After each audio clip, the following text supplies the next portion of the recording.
नमस्ते। माध्यमिक न्यूज़ रे में आप सबका स्वागत है। आज हम इस यूट्यूब वीडियो में ज्योग्राफी क्वेश्चन पेपर फॉर्मेट को देखने जा रहे हैं।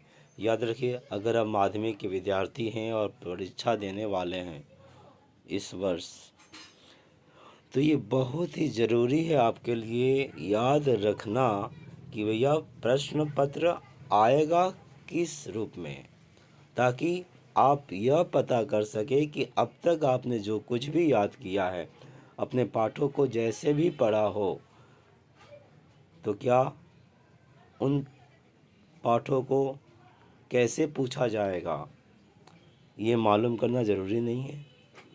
बिल्कुल ज़रूरी है, क्योंकि एग्ज़ाम ओरिएंटेड तैयारी करने के लिए आपको एग्ज़ाम ओरिएंटेड के लिए जो पहला स्टेप है वह है क्वेश्चन फॉर्मेट को याद रखना, ताकि आप पाठ को पढ़ते समय आपको ये पता चल जाए कि आप जो पढ़ रहे हो उसे किस तरह पूछा जाएगा।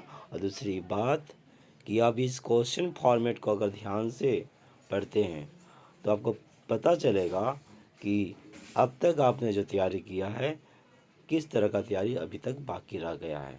और इसे अगर याद कर लेते हैं तो आप सो नहीं पाएंगे जब तक आप इसे याद नहीं कर पा रहे हैं।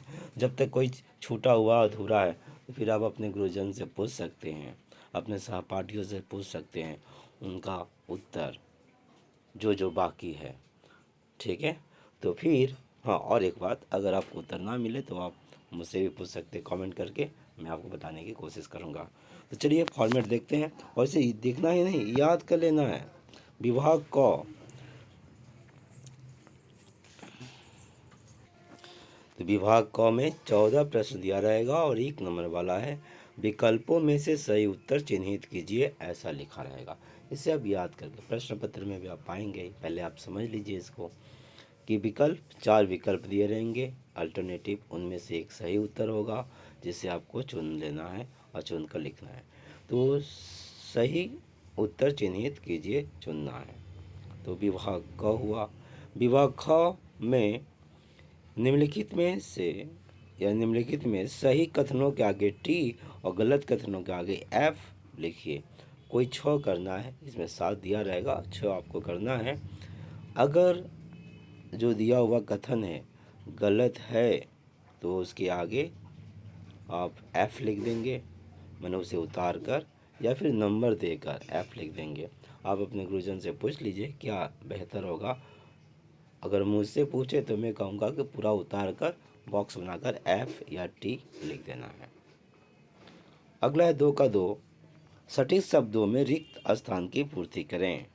जो सही है, आपको लग रहा है अपने हिसाब से, वहाँ लिखा हुआ नहीं रहेगा, उत्तर दिया हुआ नहीं रहेगा। आपको अगर सही लग रहा है कि वो खाली जगह पर क्या होना चाहिए, जो ठीक लग रहा है आप उसे भर दें। ये 6 करना है यहाँ पर भी। अगला है 7 में से 6 करना है। 1 या 2 शब्दों में उत्तर दीजिए।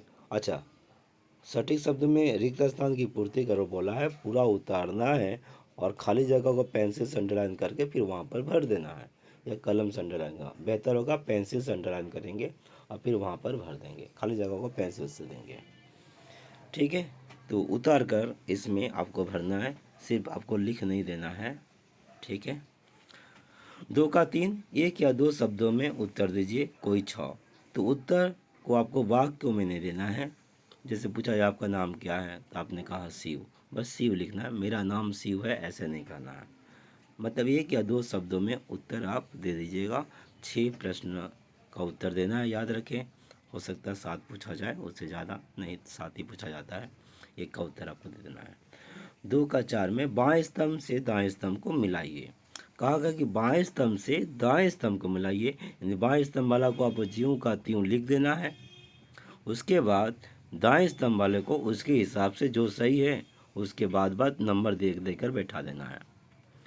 ठीक है, मान लीजिए 1 नंबर में इधर का डी नंबर वाला सही है तो डी नंबर वाला को 1 नंबर के सामने लिख देंगे। इधर 1 नंबर तर्जीम का त्यों रहेगा बाएं स्तंभ में, दाएं स्तंभ में उसके सामने डी लिख देंगे। तो इस तरह से करना है। 4 हो गया। विभाग ग में है, निम्नलिखित प्रश्नों का संक्षिप्त उत्तर दीजिए। विकल्प प्रश्न लिखना है, यानी कि अथवा करके यहाँ पर प्रश्न रहेगा, ढेर सारा हर प्रश्न में विकल्प दिया रहेगा। इसमें आपको करना क्या है, न भी दिया है पर 6 करना है 2 नंबर करके 12 नंबर। ठीक है, अगला आते हैं आपका विभाग घ में निम्नलिखित की संक्षिप्त व्याख्या कीजिए। व्याख्या अर्थात समझा के लिखे उत्तर को। ये 3 गुना 4 है, 12 नंबर का है। ठीक है, 3 मार्क्स करके 4 लिखना है। आते विभाग अंग में, ड लिखा हुआ पर अंग है। वैसे आप देख लीजिएगा प्रश्न पत्र एक, इसे याद करने के बाद कोई प्रश्न पत्र आप देख लीजिएगा कैसे लिखा हुआ है, और अगर आपको नहीं मिल रहा तो बोलिएगा, मैं भेज दूंगा PDF। अगला आता है 5 का 2 का 1, किन्हीं 2 प्रश्नों को उत्तर दीजिए। 4 प्रश्न रहेंगे, इसमें से 2 का उत्तर देना है। इसके बारे में बता दूं आपको, यहाँ पर है ना स्थल मंडल, जलमंडल, वायुमंडल। स्थल मंडल से 2 प्रश्न आता है, ये हर साल है। जलमंडल से 1 प्रश्न आता है, माफ कीजिएगा, स्थल मंडल से 1 प्रश्न आता है, जलमंडल से 1 प्रश्न आता है, और वायुमंडल से 2 प्रश्न आते हैं।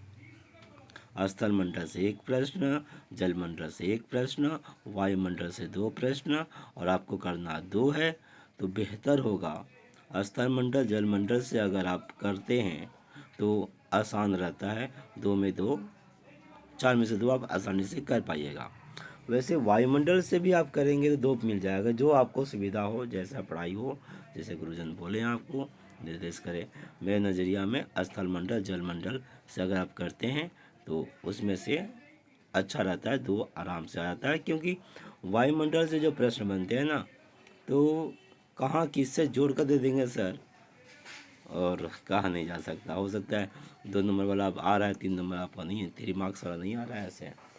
पर स्थल मंडल जलमंडल जो है आप देख लीजिएगा पिछले वर्षों को, प्रश्न पत्र को, आपको आसानी से समझ में आएगा। और मैं प्रश्न इसी आधार पर बनाता हूँ, जलमंडल और स्थल मंडल के ऊपर, तो सजेशन बनाता हूँ, देख सकते हैं आप। सजेशन माध्यमिक का, किन्हीं 2 प्रश्नों को उत्तर दीजिए। यहाँ पर भी 4 प्रश्न रहेंगे। यहाँ पर मैं बता दूँ, भारत के प्राकृतिक भूगोल और आर्थिक भूगोल, यहाँ से 2 प्रश्न आते हैं। तो मैं यहाँ पर जो प्राथमिकता देता हूँ वह आर्थिक भूगोल। अगर हम भारत के आर्थिक भूगोल अर्थात कृषि उद्योग, कृषि उद्योग, जनसंख्या, है ना, यातायात, यहाँ से देखते हैं, इससे अगर हम तैयारी कर लेते हैं तो आसानी से अब 2 प्रश्नों इसमें से रहेगा ही और आप लिख देंगे। कृषि से हर साल तो रहता ही है, उद्योग आपका, जनसंख्या और परिवहन, इन तीनों में से एक रहता है। तो आसान है, इसके लिए मैं सेशन देता हूँ। मेरा सेशन ज़रूर देख लीजिएगा, आपको समझ में आ जाएगा। फिलहाल आप अपना तैयारी कम मैं कर रहा हूँ कि सीमित करके आप अच्छा से तैयारी कर सकते हैं। अब बच्चा विभाग च, क्योंकि अंक का बच्चा आता है। और यहाँ जो है प्रश्न पत्र के साथ दिए गए भारत के रेखा मानचित्र में निम्नलिखित उपयुक्त प्रतीक चिन्ह एवं नाम सहित प्रदर्शित कीजिए। मानचित्र उत्तर पत्र के साथ नथी कीजिए। याद रहे, भूल जाते नथी करना, मतलब उसको जो भी सर जी से मांग कर कागज़ जो आपको दिया रहेगा, जो मानचित्र है, उसको आपको उसी पेज में जहाँ पर आप आखिरी में, जिसको आप जहाँ पर आपका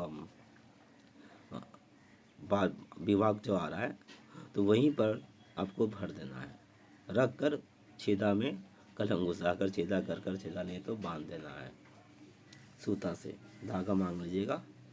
तो और एक चीज़ है, मानचित्र देखिए, मानचित्र जो है ना 10 नंबर का है। आप पिछले वर्षों को देख लें, नदियाँ, पर्वत,